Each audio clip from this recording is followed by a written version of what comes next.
The Shadowed Trail. Nick and his three friends, Josh, Emily, and Carter, had always been outdoor enthusiasts. They often sought remote hiking trails to escape the mundane routine of city life. When Emily found an old forum post about a forgotten trail in the depths of Maine's dense wilderness, they couldn't resist the challenge. The post described a breathtaking path, untouched and mysterious, leading to a supposedly beautiful hidden lake. It seemed perfect. The group arrived on a crisp autumn morning, the forest vibrant with reds and yellows. After hours of walking along a marked trail, they found what they believed to be the unmarked path from the post. It was narrow, overgrown, and not on any map. Nick's excitement was infectious, and they eagerly ventured deeper. As they walked, the forest seemed to change. The trees grew taller, their branches intertwining overhead, blocking out most of the sunlight. The air felt heavier, colder, and a faint metallic smell lingered. Probably just the damp soil, Carter muttered, though his voice lacked conviction. By dusk, they realized the trail was far longer than anticipated. The group decided to set up camp and return in the morning. Their laughter around the fire soon faded as the night grew eerily silent. There were no insects chirping or distant rustles, just an oppressive quiet. Around midnight, a faint sound broke the stillness. Soft footsteps circling their campsite. Nick whispered, probably an animal, though his grip on the flashlight tightened. The footsteps stopped abruptly, replaced by a low, guttural hum that seemed to come from everywhere at once. The next morning, they awoke to find their footprints from the previous day gone, as though they'd never walked the trail. Panic set in when they couldn't locate the path they had taken. Josh, the most level-headed, insisted they retrace their steps, but every direction led them back to the same clearing. By afternoon, Emily noticed something unsettling. The trees seemed to have shifted, their bark now covered in deep, claw-like marks. Carter pointed out strange carvings on some of the trunks, symbols none of them recognized. "This isn't right," he said, his voice trembling. That night, things worsened. As they tried to sleep, their tent began to shake violently. Shadows danced just beyond the firelight, though there was no wind. Emily screamed when she felt a cold hand brush her shoulder, though no one was near her. By the third day, Emily was gone. She had vanished during the night, leaving her backpack and boots by the fire. The group's frantic search turned up nothing, only more of the strange carvings. Despair and fear took over as Josh and Carter argued about the best course of action. Nick, now hollow-eyed and desperate, spotted a figure in the distance. It looked like Emily standing still among the trees. "Emily!" he shouted, running toward her. But as he got closer, he realized it wasn't her. The figure's face was blank, featureless, yet it wore Emily's jacket. When Nick turned back, Carter and Josh were gone. The figure raised its arm, pointing in a direction that Nick instinctively followed. Days later, a lone hiker found Nick wandering near the forest's edge, disoriented and mumbling incoherently. Authorities never found his friends or any trace of the hidden trail. Nick's account of the Shadowed Trail became a local legend, but he refused to speak of it again. Some say the forest keeps what it claims, and those who wander too deep never return. The Forgotten Carnival. Lila was a journalist for a small-town paper, always chasing stories no one else would touch. One evening, while browsing old archives for inspiration, she stumbled across a faded black-and-white photograph of a carnival. The image was dated October 1947, but what caught her attention was the headline: "Local carnival closes abruptly after mysterious disappearances." The article explained that several people had vanished during the carnivals last night, and no one had ever uncovered what happened to them. Intrigued, Lila dug deeper. She learned the carnival had been set up in an abandoned field just outside town, a place now overtaken by weeds and decay. The event had vanished as suddenly as its victims, leaving behind nothing but rumors. Locals avoided the area, calling it cursed. Against her editor's advice, Lila decided to investigate. Armed with her camera and recorder, she drove out to the overgrown field. The sun was setting when she arrived, casting an orange glow over the eerie silence. The air smelled of damp earth, and the only sounds were the crunch of her boots on dead grass. To her astonishment, she found remnants of the carnival.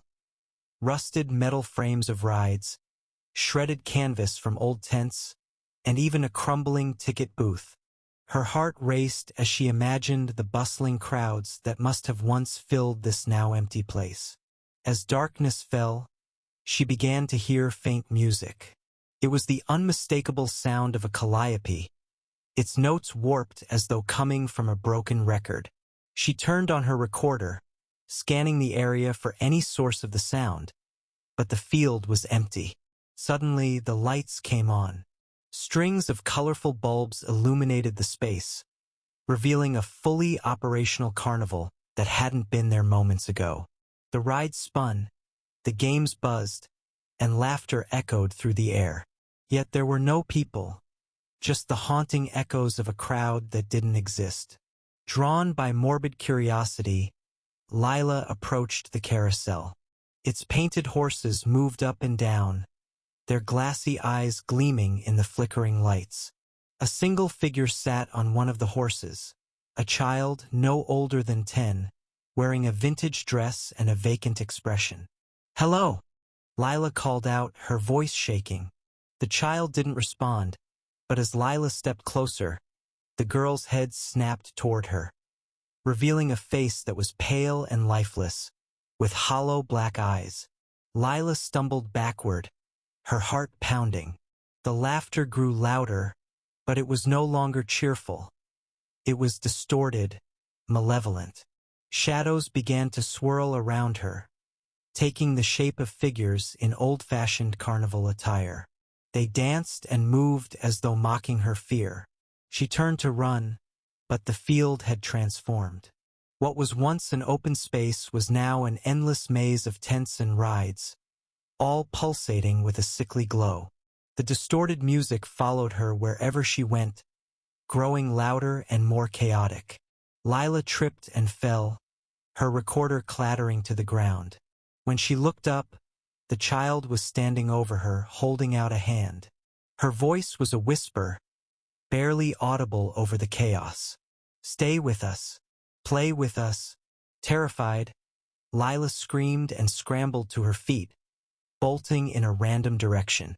The lights flickered violently, and the laughter turned into guttural howls. Just as she thought she couldn't run anymore, she burst through a wall of overgrown weeds and found herself back in her car. Breathing heavily, she looked back at the field.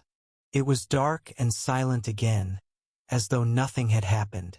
But when she checked her recorder, the tape was filled with distorted music, laughter, and a voice whispering her name. Lila quit her job the next day and left town without a word.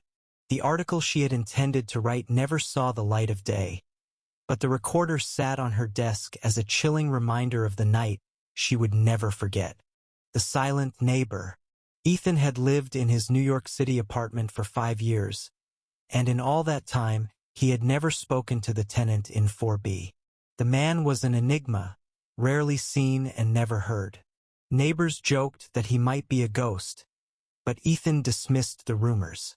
People in the city valued privacy, and 4B was just another recluse. That changed one winter evening. Ethan was returning from work when he noticed something unusual. The door to 4B was slightly ajar. A faint flickering light spilled into the hallway, accompanied by a low humming sound. Ethan hesitated, debating whether to check on the neighbor. Finally, he knocked lightly. "Hello? Are you okay?" he called out. There was no response, just the same faint hum. Against his better judgment, Ethan pushed the door open. Inside, the apartment was dark, save for a single flickering bulb in the living room. The air was thick and heavy, carrying a metallic tang that made his stomach churn. The apartment was nearly empty, except for an old armchair facing a wall covered in strange, hand-drawn symbols. Ethan couldn't decipher them, but they gave him an uneasy feeling, like they were watching him. On the floor lay scattered photographs, all black and white, depicting unfamiliar faces with blank expressions. Ethan's curiosity turned to dread when he noticed one photograph that looked eerily familiar. It was of him, standing in the hallway outside for B. Suddenly, the humming stopped. The silence was deafening, pressing down on him like a physical weight. He turned to leave but froze when he saw the tenant standing in the doorway. The man was tall and gaunt, his face pale and expressionless. "You shouldn't have come in," the tenant said in a flat, monotone voice. Ethan stammered an apology, backing toward the door. The man didn't move, but his eyes followed Ethan with an intensity that made his skin crawl. Over the next few days, Ethan tried to forget the incident, but something felt off. At night, he heard faint tapping noises on the shared wall between his bedroom and 4B. Once, he swore he heard someone whispering his name. One evening, as he was getting ready for bed, Ethan noticed something horrifying. A new photograph had appeared on his kitchen counter. It was of him, asleep in his bed. Terrified, he decided to confront the tenant. When he banged on 4B's door, there was no answer. Frustrated, he kicked the door open, only to find the apartment completely empty. The armchair, the symbols, the photographs, all gone. He reported the strange occurrences to the building manager, who looked at him with a mix of confusion and pity. "There hasn't been anyone in 4B for years," the manager said. "That apartment's been vacant since the last tenant died."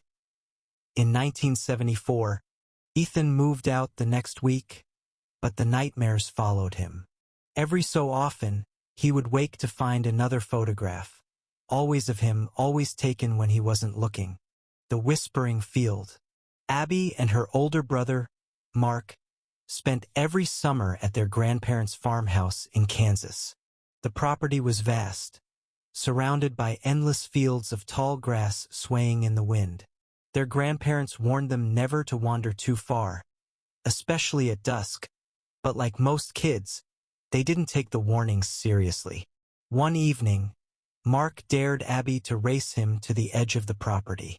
Laughing, they sprinted through the tall grass, the golden sunset casting long shadows. Abby slowed when she realized the air had grown eerily still. The sound of the wind had vanished, leaving an unsettling silence. "Mark," she called out, but there was no reply. As she turned to retrace her steps, she noticed something strange. The grass around her was moving, but there was no wind. It shifted and bent, forming patterns that looked deliberate, almost like words. When she finally found her way back to the farmhouse, Mark was waiting on the porch, pale and shaking. "I thought I lost you," he whispered. "Something's out there." That night, Abby couldn't sleep. She kept hearing faint whispers, as though someone were speaking just outside her window. When she peeked outside, the field was glowing faintly, illuminated by a strange, otherworldly light. The next day, their grandfather reluctantly told them the truth. Decades ago, a group of settlers had vanished in the area, leaving behind only their wagons and footprints that stopped abruptly in the middle of the field. Locals believed the land was cursed, but no one knew why. Determined to prove it was just a legend, Mark ventured into the field alone the following night. Abby begged him not to go, but he didn't listen. When he didn't return by morning, the family called for help, but search parties found nothing. No footprints, no signs of struggle, just an empty field swaying in the wind. Weeks later, Abby began hearing Mark's voice in the whispers outside her window. "Come play with me," it said. "I'm waiting."